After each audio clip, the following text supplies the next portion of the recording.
Fatos e versões. O que vai impactar na sua vida agora no Café com Política. E no Café com Política de hoje a gente vai conversar com o secretário de Governo de Minas Gerais, Matheus Simões. Oi, secretário, bom dia, bem-vindo aqui ao Super N, secretário-geral do Governo de Minas Gerais. Tudo bem, secretário? Bom dia, Adriano, falar com você. O ouvinte está aí com você e com o Rodrigo. Bom dia, secretário, bem-vindo.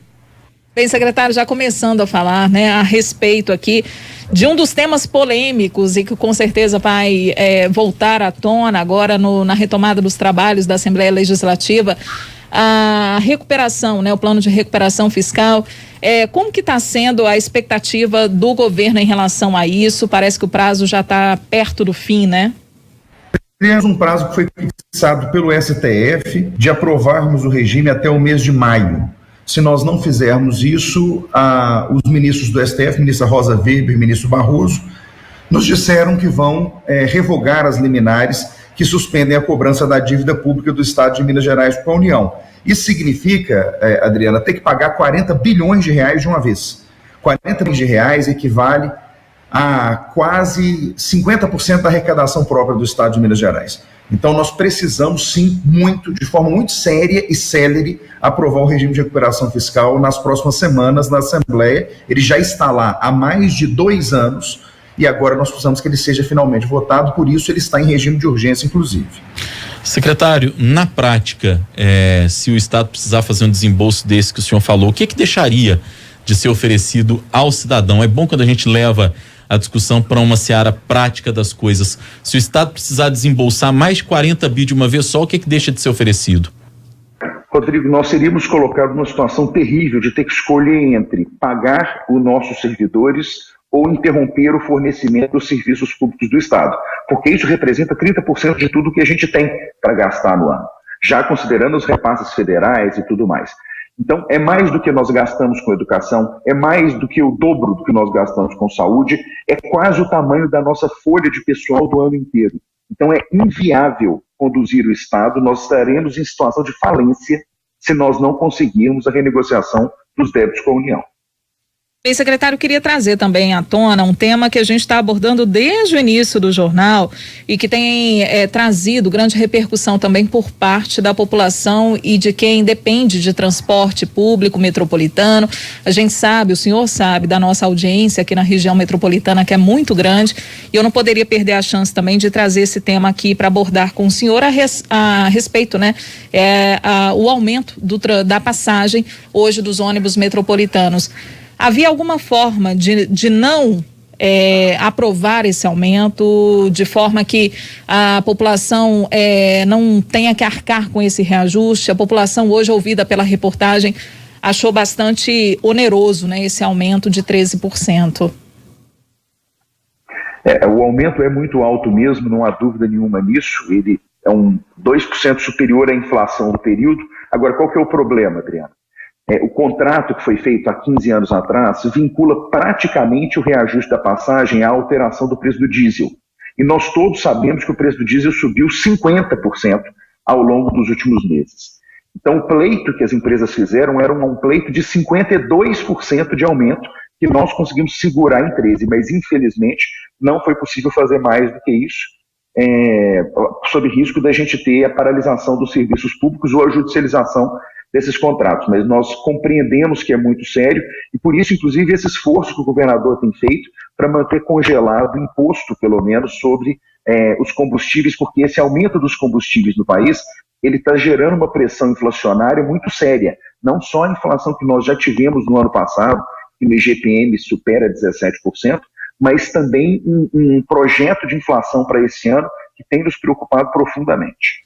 Secretário, ainda nessa temática, o senhor fala de um problema contratual, um contrato que foi feito há 15 anos. Em Belo Horizonte, o senhor certamente acompanhou também e tem acompanhado as polêmicas que envolvem o transporte público municipal. A gente também fala de um contrato que foi feito há 14 anos, é do ano de 2008, um contrato que vai até 2028. Contratos muito longos, num período de tempo em que o transporte mudou absolutamente, a dinâmica da vida das pessoas mudou também. Não é o caso do governo tentar negociar, especificamente agora sim falando do transporte metropolitano, um novo contrato com as empresas, até porque se a gente for ouvir as empresas também, a choradeira vai ser de que a gente não consegue fechar as contas com esse valor de passagem. Então, já que não está atendendo o cidadão, a gente sabe que não é atendido faz tempo, né? Adequadamente. As empresas alegam que também não são. Você acha que existe essa possibilidade e é algo com que o governo do estado trabalha? Uma possibilidade, digamos, com a qual o governo trabalha? Rodrigo, trabalhamos sim numa conversa com as empresas sobre a revisão. Agora, a gente simplesmente lançar um novo edital significaria ter de indenizar as empresas pelos mais de 10 anos que faltam de contrato. Então, infelizmente, essa saída tem de ser uma saída negociada. Como ano passado, nós conseguimos segurar o aumento para que ele fosse muito baixo, nós achamos que ia ser possível continuar essa relação. Agora, chega num ano como esse, em que a gente tem pressão de preço de combustíveis, fica claro que os contratos não foram pensados, você disse muito bem, para durarem tanto tempo. A realidade do transporte mudou, está na hora da gente sentar assim à mesa e conversar sobre isso. Nós temos tentado iniciar essa conversa sem judicialização para evitar a interrupção do trabalho, porque isso prejudicaria o usuário do transporte. Vamos falar sobre a situação do senhor também dentro do governo, secretário, porque a Assembleia enviou um ofício, né, ao senhor informando que não vai renovar o termo de cessão do senhor e essa sessão termina no dia 1º de janeiro de 2022. Aí o senhor teria que deixar o posto, né, de secretário-geral do governo de Minas e retornar ao cargo de procurador concursado da Assembleia. Como é que está essa situação? O senhor realmente vai retornar? Como que o senhor recebeu esse ofício? Adriana, é uma decisão do presidente da Assembleia, obviamente, mas no dia 30 de dezembro, 2 dias antes do final do prazo, ele mandou um ofício ao governo, atendendo a um pedido do governador, para permitir que eu permanecesse no governo. Não disse até quando, então, obviamente, ele pode me convocar novamente a qualquer momento, mas eu chamo a atenção para o fato que seria a primeira vez na história de Minas Gerais que um secretário de governo estaria sendo convocado de volta para a Assembleia Legislativa. Isso nunca tinha acontecido. Dada a teórica relevância do trabalho que um secretário executa à frente de uma Secretaria de Estado. Então, fico satisfeito que o presidente tenha me permitido permanecer no governo e continuo à disposição do governador Romeu Zema até que a Assembleia resolva me chamar definitivamente. Como é que está essa relação hoje, secretário, do governador com o presidente da Assembleia? Porque aquilo que a gente viu ao longo do ano de 2021 foram embates muito sérios e muito pesados, né, entre o governador e o presidente da Assembleia. Qual que é a expectativa de vocês até para esse ano de 2022? Dá para fazer algo diferente do ponto de vista dessa relação institucional mesmo? Rodrigo, é curioso porque quando o nosso governo começou, a relação do governador era uma relação distante com os deputados, porque os deputados não conheciam ainda o jeito do governador e o governador não tinha o hábito de lidar com o ambiente oficial. Hoje a relação do governador com os deputados é uma relação muito positiva.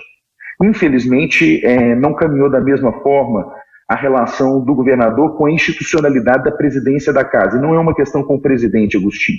Efetivamente, o que você está dizendo, a gente viu um ano de muitos embates. A nossa expectativa do lado de cá é que, como nós estamos falando do último ano do governo, do último ano de mandato dos deputados, haja um esforço concentrado para a gente pôr em dia aquilo que não foi colocado ainda, como, por exemplo, a votação da adesão ao regime de recuperação fiscal do Estado. Então a gente espera que seja uma relação profícua. A gente não precisa ter uma relação amistosa, a gente precisa ter uma relação respeitosa, institucional, e da nossa parte ela sempre existiu, continuará existindo, mas precisa mais do que isso.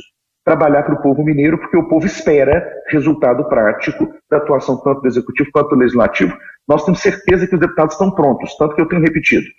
Não nos faltará votos para aprovar o regime de recuperação, eu tenho certeza, porque os deputados são responsáveis. O importante é que o regime seja colocado em votação para que os deputados possam dar a sua colaboração na solução das contas públicas do Estado. O senhor citou aí o regime de recuperação fiscal e a gente está até com o tempo contado, mas eu queria voltar nesse assunto rapidamente, viu, secretário? Para entender uma questão relativa a isso, né? Porque a gente ouviu, inclusive, algumas lideranças do governo, a vice-liderança do governo na Assembleia dizer, por exemplo, que o regime de recuperação fiscal não necessariamente congela o salário de servidor público. Esse é um argumento que a gente vê a oposição utilizando com alguma frequência quando vai se referir ao regime de recuperação fiscal. fala muitas vezes da recomposição com base na inflação, mas não necessariamente de reajuste. E como eu disse, já ouvimos algumas lideranças ligadas ao governo dizendo que, olha, o regime de recuperação fiscal não é tão duro assim como dizem, é possível negociar uma saída eventual de reajustes ao funcionalismo público estadual. Na semana passada, a gente viu lá no Rio de Janeiro que já houve questionamentos à política de reajustes a servidores públicos que foi implementada ou que está tentando se implementar lá no estado do Rio. O estado do Rio foi o primeiro estado da federação que aderiu, na época ainda do governo Temer, ao regime de recuperação fiscal. E já existe esse questionamento por parte do Tesouro Nacional de uma eventual política contínua, inclusive, de recuperação de salário de servidores mesmo, de reparação de salário de servidores. No fim das contas, eu queria saber do senhor, e fiz esse preâmbulo todo para contextualizar, o regime de recuperação fiscal, ele permite ou não que haja uma recomposição salarial com base na inflação, mais do que isso, que haja ganho real para além da inflação por parte do servidor público, secretário? O regime exige que a gente apresente um plano em que a gente demonstre que gasta menos do que arrecada para sobrar ou para pagar a parcela renegociada da dívida. É possível sim ter revisão. O Estado do Rio de Janeiro veio dando uma série de revisões para garantir que não há perda inflacionária ao longo dos anos em que ele já está no regime. Agora, a última proposta apresentada de renegociação pelo Estado do Rio previa mais de 30% de reajuste para os próximos 24 meses. E isso não cabia dentro do plano do Rio de Janeiro. Então nós estamos seguros de que é possível, sim, falar em recomposição inflacionária do salário dos servidores. Talvez não seja possível trabalhar com ganhos reais, mas isso vai depender da evolução da receita de Minas Gerais, que a gente pode ter gatilhos dentro do plano de recuperação econômica, porque ele é um plano para durar 10 anos. Então, nós estamos confiantes de que isso não vai atrapalhar os concursos nas áreas essenciais de serviço público, como segurança, como saúde, como educação. Isso não vai impedir que a gente dê a revisão inflacionária, isso vai devolver para Minas Gerais condição de investir em infraestrutura.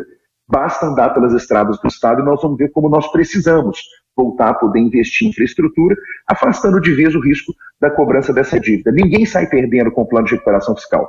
Nós vamos sair perdendo se a gente for obrigado a pagar 40 bilhões de uma vez, porque aí não é que não há dinheiro para reajuste, Rodrigo. Aí não há dinheiro para fazer nem pagamento. Então eu tenho confiança de que não só nós vamos conseguir sim o engajamento inclusive dos servidores, que vão ver garantido que os concursos continuem à medida da necessidade e a recomposição inflacionária, mas do povo mineiro, que não pode correr o risco do Estado parar. Hora do bate-pronto. No Café com Política, hora do bate-pronto.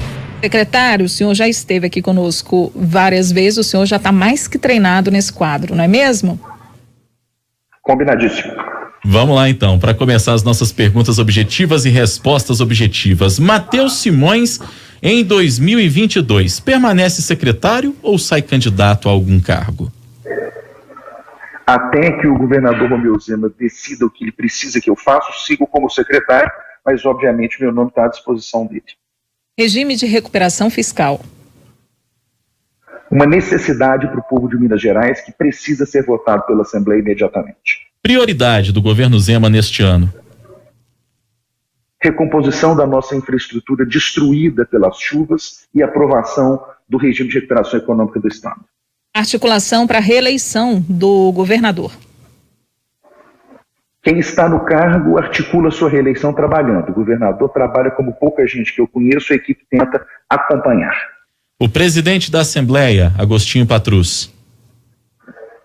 Poderia ser um grande aliado do povo mineiro ao longo dos próximos meses, conduzindo a Assembleia com responsabilidade na aprovação do RRF. O Novo. Partido que a gente escolheu, porque, digo eu e o governador, porque a gente acredita que a política ainda precisa de muita transformação. Secretário-Geral do Governo de Minas, Matheus Simões, nosso convidado de hoje aqui no Café com Política. Secretário, obrigado pela entrevista, bom trabalho para o senhor nesse ano de 2022. Bom dia, Rodrigo, bom dia, Adriana, e aos ouvintes.